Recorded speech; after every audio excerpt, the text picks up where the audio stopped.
Welcome back to Trading Day. Canadian manufacturing sales and wholesale trade in August were down, mainly because of U.S. tariffs. But our next guest says that doesn't necessarily mean Canada is having a recession if the declines don't spread to other parts of the economy. Let's bring in Carl Gomez, chief economist and head of market analytics at the CoStar Group. And Carl, thanks very much for joining us. Thanks very much and good afternoon. Why the reason for optimism? Well, I think generally speaking, we kind of knew that there was going to be weakness in the goods sector.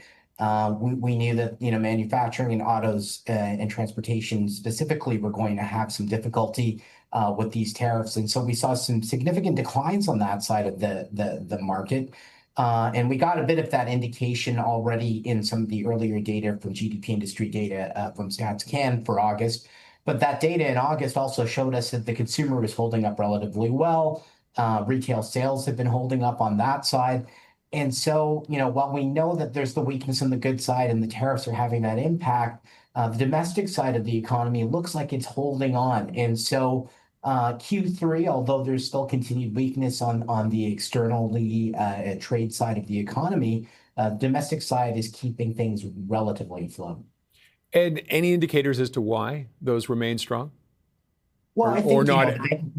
Sorry, the Bank of Canada's interest rate cuts have certainly helped on the domestic side.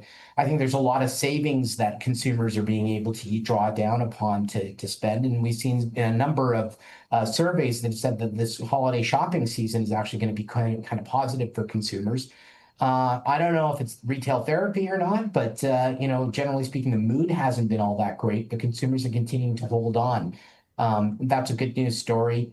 Interestingly enough, we've seen some parts of the housing market actually perk up across the country. Things are generally still weak in the largest market, Toronto, Vancouver. But in some other markets, we're seeing some positive activity there. So that's a bit of a support for the economy as well. The key risk, I think, generally speaking, is, does the uncertainty, does the negative sentiment coming out of the trade side eventually spill over into the domestic side of the economy? We've seen some job losses now happening in manufacturing and, in the center ice for where some of these tariffs impacts are happening in the auto sector. We've also heard some, tough news that, some Canadian plants are relocating to the United States, and then along with that is going to come with lost jobs.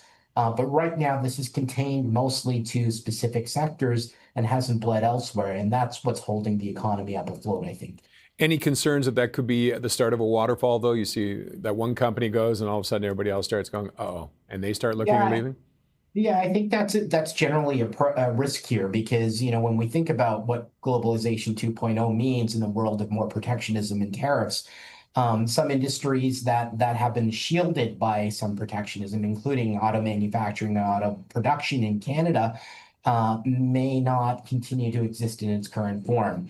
And as a result, we may eventually see more and more of that happening and moving over to the United States and other countries. And so that is something that we have to be aware of. And I think, from a policy standpoint as well, federal government and public policy officials are aware that, there's a retooling of the Canadian economy that's required as some of these older industries are definitely phased out in this new world order.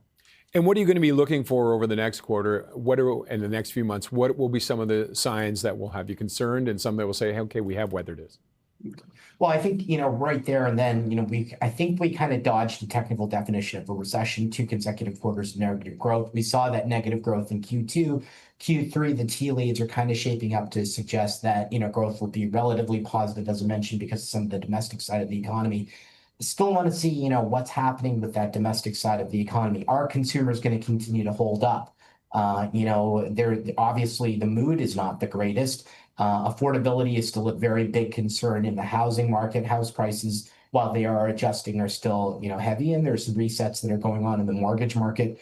So I think the key thing that we're looking at is to see, how much, the consumer can hold on. The other factor here is, I think that risk of inflation that the Bank of Canada was worried about earlier on in the year and pulled back the rate cuts, and then finally decided that they were going to continue with modest cuts going on because inflation risks had pulled back, is something we also want to keep an eye on. I mean, the good news is we don't have reciprocal tariffs on a lot of U.S. goods, so the chances of imported inflation that way in Canada may not necessarily transpire.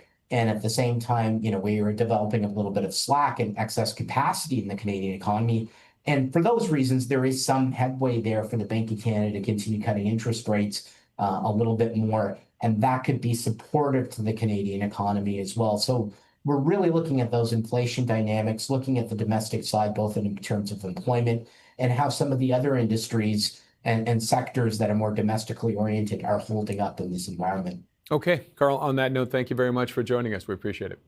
Great. Thanks very much. Carl Gomez is Chief Economist and Head of Market Analytics at CoStar Group.